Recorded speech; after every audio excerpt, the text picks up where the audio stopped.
রমজান, ঈদ, বৈশাখ ও তাপপ্রবাহের কারণে লম্বা ছুটি শেষে খুলেছে দেশের সব শিক্ষা প্রতিষ্ঠান। তাই স্কুলে যাওয়ার আগ্রহ ছিল বেশি।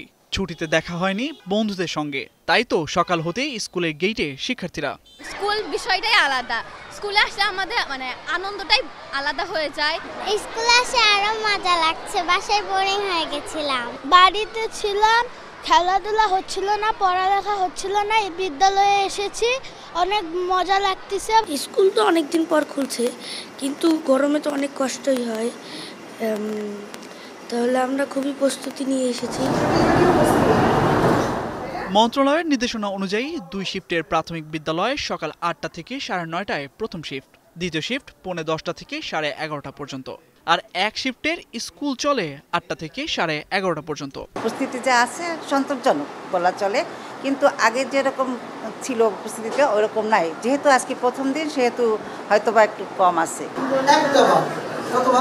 ময়মনসিংহের বেসরকারি কয়েকটি স্কুলে ক্লাস শুরু হয় সকাল 7:30টা থেকে। অন্যদিকে রাজশাহীর কয়েকটি স্কুল থেকে শিক্ষার্থী কিংবা অভিভাবকদের জানানো হয়নি ক্লাসের নির্ধারিত সময়। এতে আগেভাগে বিদ্যালয়ে এসে গরমে ভোগান্তিতে পড়তে হয় তাদের। আমি এই 8টার সময় এসেছি, আমার ক্লাস 10টা থেকেই শুরু হয়, তো দেখলাম যদি আবার আগে থেকে শুরু হয়, এর জন্য আগে আসলাম। সরকারের নির্দেশনা মেনেই বিদ্যালয়গুলোতে চলছে পাঠদান কার্যক্রম, বন্ধ রয়েছে অ্যাসেম্বলি। প্রচণ্ড গরম থেকে শিক্ষার্থীদের কিছুটা স্বস্তি দিতে ক্লাসে অতিরিক্ত ফ্যানের ব্যবস্থা করেছে কর্তৃপক্ষ। স্কুল শুরুর আগেই আমরা প্রত্যেক রুমের লাইট এবং ফ্যানগুলোকে নিশ্চিত করেছি, এবং আমরা প্রত্যেক ছাত্রদের জন্য খাবার পানির ব্যবস্থা করেছি। আজকের ক্লাস উন্মুক্ত হয়, আমি মনে করি যে আমাদের যে ঘাটতিটা রয়েছিল পাঠদানের, সেটা সম্পন্ন হবে। সাথে সাথে আমাদের ছাত্রছাত্রীদের এই ক্লাসে আসার খুব দরকার ছিল, কারণ তারা অনেক গ্যাপে পড়ে যাচ্ছিল। তবে মন্ত্রণালয়ের পক্ষ থেকে বাইরে শিক্ষার্থীদের খেলাধুলায় নিষেধাজ্ঞা থাকলেও টিফিন পিরিয়ডে ছোট ছোট বাচ্চাদের মাঠে দেখা যায়।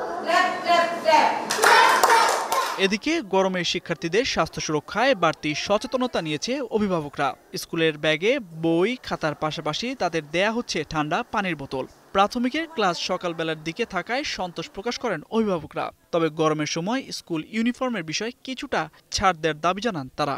যেহেতু এখন এরকম অনেক গরম আছে, আর কিছুদিন অফ থাকলে হয়তো একটু ভালো হতো। গরমের জন্য স্কুল বন্ধ থাকাটাই সবচেয়ে ভালো। প্রচণ্ড তাপের কারণে বাচ্চাদের সমস্যা হতে পারে। গরমের মধ্যে বাচ্চারা যেন একটু শান্তিপূর্ণভাবে আসা যাওয়া করতে পারে, সেজন্য ড্রেস আপের ব্যাপারটা যেন একটু কনসিডার করে। সকাল 8টা থেকে 11টা পর্যন্ত আমাদের জন্য খুবই ভালো হয়েছে, সবার জন্যই। অন্যদিকে কুমিল্লায় সব শিক্ষা প্রতিষ্ঠানে পানির ঘণ্টা চালুর নির্দেশনা দিয়েছে জেলা প্রশাসন। প্রতি ঘন্টায় শিক্ষার্থীদেরকে পানি খাওয়ার জন্য, বিশুদ্ধ পানি খাওয়ার প্রয়োজনীয় ব্যবস্থা গ্রহণ করি। তাদেরকে অন্তত তারা পানি পান করতে পারে এমন সময় প্রতি পিরিয়ডে তাদের জন্য উন্মুক্ত করে দেয়া হয়। মৌসুমের সবচেয়ে বেশি গরম পড়েছে চুয়াডাঙ্গা ও মেহেরপুরে। 40 থেকে 42 ডিগ্রি সেলসিয়াসের মধ্যে ওঠানামা করছে তাপমাত্রা। তাই এখানকার স্কুলে উপস্থিতি কিছুটা কম দেখা যায়। বেশ কিছু স্কুলে অভিভাবকদের জন্য যাত্রী ছাউনি ছিল, যা গরম থেকে কিছুটা স্বস্তি দিয়েছে।